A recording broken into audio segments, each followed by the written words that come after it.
ಇದ್ದೀವಿ. Internal ಮೀಟಿಂಗನ್ನು party ಆಫೀಸ್ನಲ್ಲಿ ಮಾಡ್ತಾಯಿದ್ದೀವಿ. ಮತ್ತು ಇನ್ನೊಂದು 3-4 ದಿವಸ ಬಿಟ್ಟು ಬಹಿರಂಗ ಪ್ರಚಾರ, ಯಾಕಂದ್ರೆ ನಮ್ಮದು ಬಹಳ ಸುದೀರ್ಘವಾದಂಥ ಚುನಾವಣೆ ಆಗಿದೆ ಈ ಸರ್ತೆ.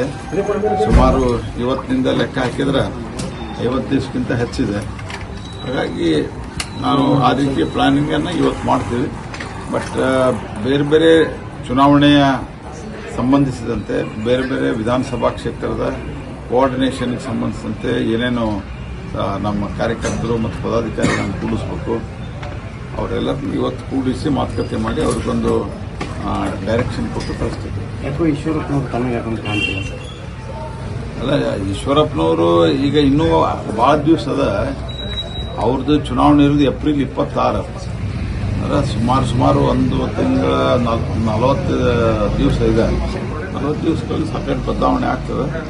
ಈಶ್ವರಪ್ಪನವ್ರು ನಮ್ಮ ಅತ್ಯಂತ ಕರ್ಮಠ ಹಿರಿಯ ಕಾರ್ಯಕರ್ತರು. ಹಾಗಾಗಿ ನಮ್ಗೆ ವಿಶ್ವಾಸದ ಎಲ್ಲ ಸರಿ ಹೋಗುತ್ತೆ. ನೀವು ಇನ್ನು ನಮ್ಮ ಚಾನಲ್ ಸಬ್ಸ್ಕ್ರೈಬ್ ಮಾಡಿಲ್ಲ ಅಂದ್ರೆ ಈಗಲೇ ಸಬ್ಸ್ಕ್ರೈಬ್ ಮಾಡಿ, ಶೇರ್ ಮಾಡಿ, ಲೈಕ್ ಮಾಡಿ.